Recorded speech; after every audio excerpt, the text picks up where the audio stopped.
I found out my best friend was using me for money, so I taught her a painful lesson. They say you can't put a price on friendship, but apparently, mine was worth about $200 a week. My best friend, Emily, and I had known each other since high school. We'd been inseparable, late-night talks, road trips, inside jokes no one else understood. When I got my first real job after college, I was proud to finally have enough to help her out sometimes. She was struggling to find work, so I covered dinners, movie tickets, even helped her pay rent once when she was short for the month. It felt good to help. That's what friends do, right? But then it became a pattern. It started small, a latte here, an Uber there. Then, can you spot me till payday? Turned into, I'll pay you back next time, which turned into never. I brushed it off because she was my friend. I told myself she'd do the same for me if roles were reversed.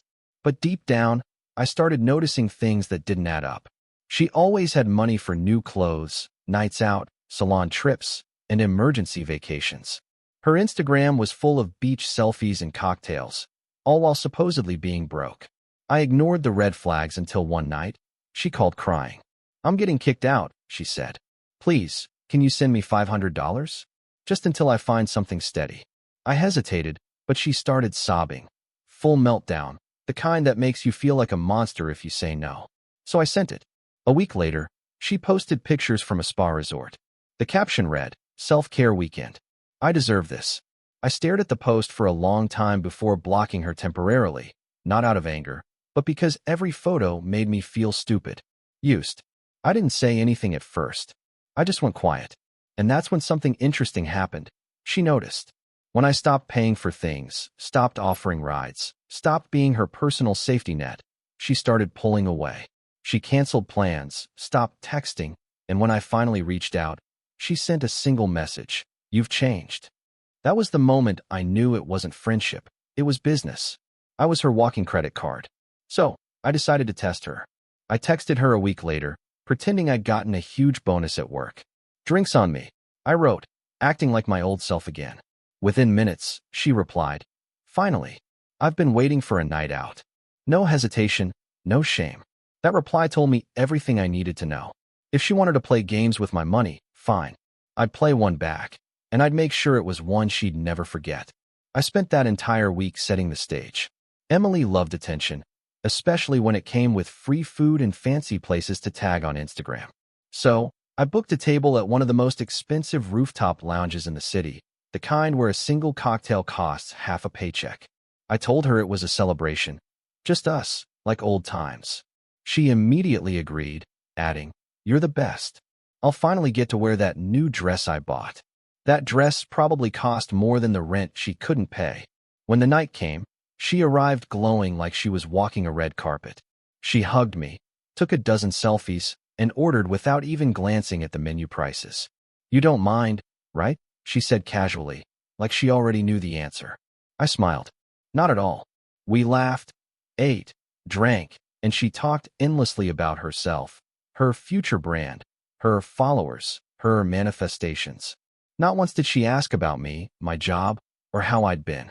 It was all about what she wanted next, a new apartment, a luxury trip to Greece, maybe even starting her own business, which, I suspected, was code for finding more people to pay for her lifestyle. When the check came, it was brutal, nearly $400. She looked at it, blinked, then slid it across the table toward me. "You got this, right?" she said with a laugh. I pretended to check my phone.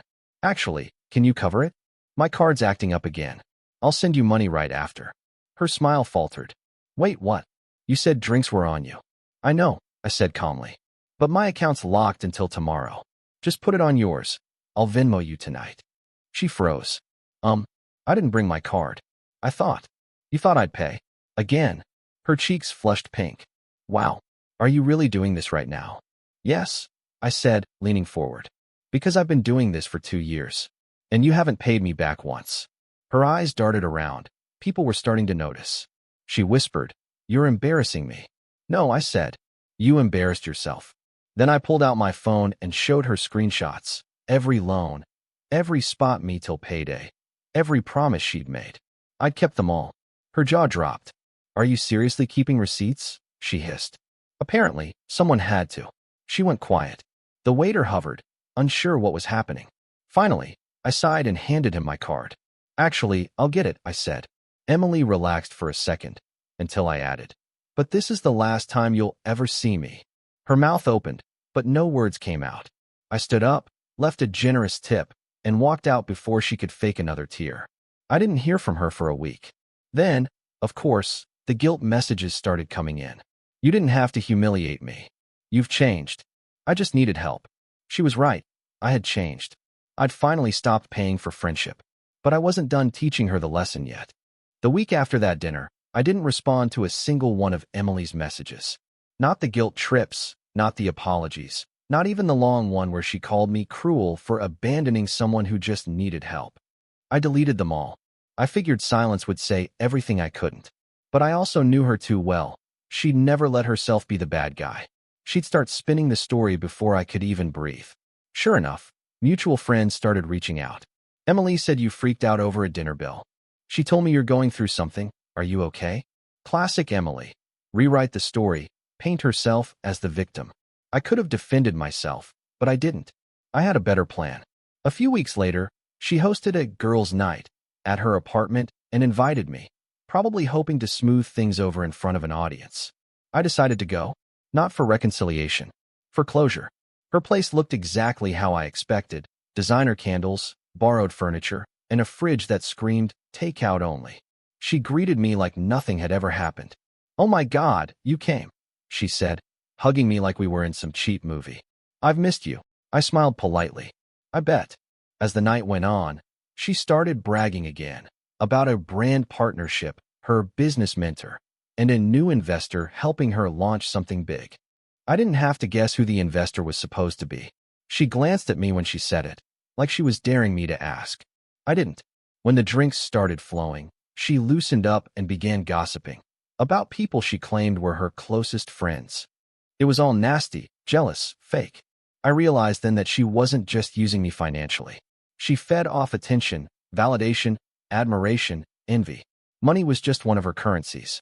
So, when she left the room to grab more wine, I opened her laptop. It wasn't locked. She was projecting a playlist from it. On the screen was an open tab with a spreadsheet titled Sponsorship Tracker. My name was on it, along with notes like possible future donor and good emotional leverage. That was my final straw. I didn't confront her in front of everyone. I waited until the night ended. When she walked me to the door, I turned to her and said quietly, "You might want to update your spreadsheet. Your emotional leverage is gone." Her face drained of color. "What are you talking about?" "You know exactly what I'm talking about," I said. "Don't ever contact me again." The next morning, I forwarded a copy of that file to the brands she'd been lying to about her influence. I didn't need revenge anymore. I just wanted her mask to crack. It did. Within days, her partnerships vanished. So did her social media presence. She tried texting me again, not to apologize, but to blame me for ruining her career. I blocked her. Months later, I ran into one of our old friends who told me Emily moved out of state. She said she needed a fresh start, they said. I just smiled. Sometimes people think you owe them loyalty just because they called it friendship. But real friendship doesn't come with a price tag, and it definitely doesn't come with a spreadsheet. I didn't ruin Emily's life. She built it on lies. I just stopped paying for the rent. My brother lied to get my inheritance, so I made sure he lost his too. Money doesn't change people. It just shows you who they really were the whole time. My brother, David, had always been charming, funny, and the family favorite. The kind of guy who could talk his way out of anything and make you feel guilty for catching him in a lie. I used to admire him. Then our father died, and admiration turned into something else. A lesson in betrayal I'll never forget. Dad wasn't rich, but he'd worked hard his entire life to make sure we'd both be okay. He owned a small auto repair shop that he ran for nearly 30 years.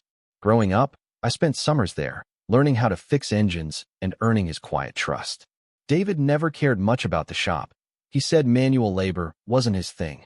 He was always chasing get-rich-quick ideas, from crypto schemes to half-baked startups that never lasted more than a few months. Still, Dad loved him, even when he disappointed him. Especially then. When Dad got sick, things got tense. Hospital bills piled up, emotions ran high, and David suddenly started showing up more often, bringing food, running errands. calling every day. At first, I thought he'd changed. I even told my friends, maybe he's finally growing up. I should have known better. After the funeral, the lawyer gathered us in Dad's office for the will reading. My stomach twisted as we sat in silence, the smell of motor oil and dust thick in the air. The lawyer read out Dad's wishes. The house would be sold and split between us, and the shop, his pride and joy, would go to me. David smiled politely, but I saw the flash of resentment in his eyes. Makes sense, he said tightly. You were always Dad's favorite mechanic. I thought that was the end of it. Until 2 weeks later, I got a call from the lawyer. I'm afraid there's been a development, he said. Your father made an amendment to the will before he passed. The shop ownership was transferred to David. I was stunned. That's impossible, I said. Dad never mentioned that. He sighed. The paperwork was submitted a few days before your father's death. Everything looks in order. In order. That phrase haunted me. Because I knew my father. He was meticulous, old school, hated paperwork. He wouldn't have changed something that important without telling me. And he definitely wouldn't have left the shop to someone who couldn't tell a wrench from a hammer. I drove straight to the lawyer's office, demanded to see the amendment. The signature looked close. Too close. My dad had shaky handwriting near the end. This was clean, steady. Too steady. That's when I realized it. David had forged it. I didn't say anything right away. If he wanted to play dirty, I'd play smarter. I wasn't about to accuse him without proof. Not yet. Because if I was right, I was going to make sure he didn't just lose the shop. He'd lose everything. For a few days I walked around like I'd swallowed a stone. The shop smelled exactly the same. Oil, rubber, hot metal. But it felt foreign, like a museum where my life was cataloged in dusty trophies. I couldn't let this go. If David had forged Dad's signature, he'd crossed a line I couldn't ignore. But I also knew accusations without proof or poison. I needed something concrete. I started where Dad always started, the little details. I revisited the shop's ledger, the old appointment book with grease-smudged notes my father kept in the drawer. I spent nights sitting amid mufflers and wrenches, comparing dates, handwriting quirks, the way Dad abbreviated replace as rep with a jerky tail on the R. The forged amendment's signature was smooth and deliberate, too tidy for my father's tired hand. Whoever wrote it had practiced. Next, I checked with the bank. The amendment had been notarized the week before Dad died. The notary's stamp had a time and branch code. The branch's security footage, I was told, had been archived after 30 days. Of course it had. Of course. A part of me wanted to storm in and demand the tapes, but I moved with more patience than anger. I made the calls that didn't look like I was digging. I asked casually about records, about standard notarization processes, about whether amendments ever arrived with accompanying phone calls. The clerk mentioned a courier who had delivered a legal packet that week and gave me a name. That name was David's handyman, a kid who did odd jobs around the neighborhood and sometimes ran errands. He swore at first that he'd only dropped off some papers for my brother, then changed his story when I reminded him the notary logged courier IDs. Under pressure, the kid admitted David had asked him to take the packet to the lawyer because he was out on a meeting. It wasn't a smoking gun, but it was a thread. I pulled the lawyer into a private meeting and asked for the original amendment copy. He hesitated, too willing to accept the official-looking paperwork at face value. That hesitation told me he wanted to believe the easiest story. I asked for photocopies for any initialed pages for the notary's contact. He handed me a photocopy and mentioned in passing he'd already recorded the new ownership in the registry. I asked if I could see the registry entry. He frowned, then printed it out. The registry showed the transfer, but the dates looked off. There was a minor clerical timestamp mismatch that suggested the filing had been backdated. Not definitive, but suspicious. I hired a handwriting expert. It felt excessive, like weaponizing privilege, but it was the cleanest way to prove forgery. The expert came in, sat in the shop, and traced Dad's signature from old invoices, checks, and the appointment book. He compared the loops, slants, and the hesitation marks that come with pain and age. Then he examined the amendment. This isn't the same hand, he said softly. The pressure is wrong. The rhythm's different. It's a forgery. When I confronted David, I kept my voice quiet. Anger is easy, cunning is quieter. He denied everything, of course. He said Dad had changed his mind, that people change, that I was being dramatic. I slid the expert's report across the table and watched his face do something I had never seen. It went small, like the color drained out of a photograph. He called the lawyer, demanded the registry be corrected, then called his friends to gather support. The house of cards began to wobble. I went to the probate court with copies of the report, the courier's statement, and the timestamp anomalies. The judge assigned a temporary injunction on the transfer and ordered an evidentiary hearing. In the black and white world of paperwork and sworn statements, my thread became a rope. The lawyer, who'd been complacent, suddenly found himself in the middle of a legal mess he hadn't anticipated. David's smile slipped in public. The louder he protested, the clearer it looked to others that he had something to hide. Still, even as the legal machinery turned, I felt the moral weight of what I was doing. I wasn't just fighting for a shop. I was exposing my brother. People chose sides. Some called me noble, others cold. My mother implored me to think of the family. I slept poorly, but I kept moving. The courthouse, the notary, the expert's testimony, these were clinical instruments. They made justice look like an office job, but the consequences wouldn't be neat. David had already started burning bridges, and I had a feeling the fall wouldn't be gentle. The hearing day felt like walking into a funeral I didn't want to attend. The courtroom was small, beige walls, fluorescent lights, the hum of an old AC that made everything sound distant. David sat across from me in his expensive suit, all charm and confidence, pretending this was just another one of his misunderstandings.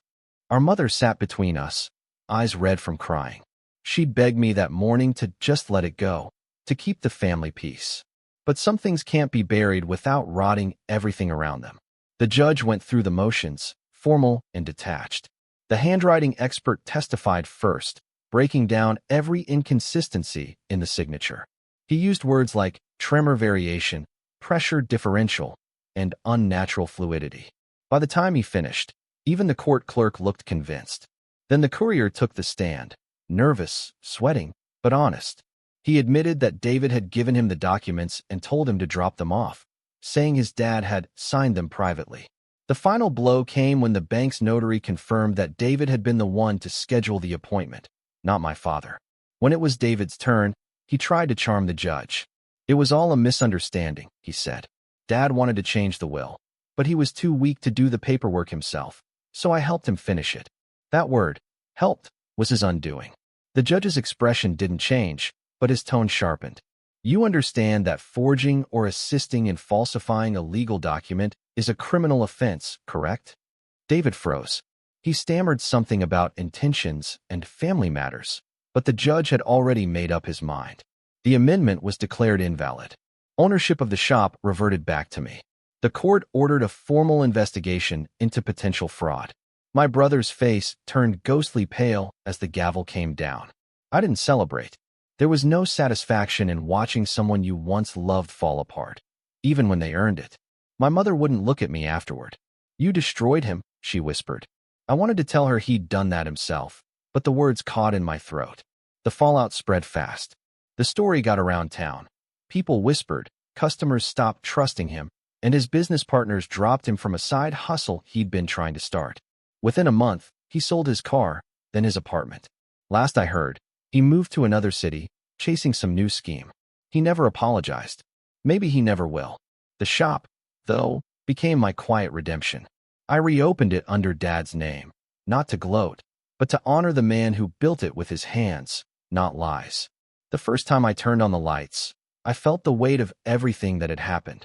The betrayal, the courtroom, the silence between my brother and me.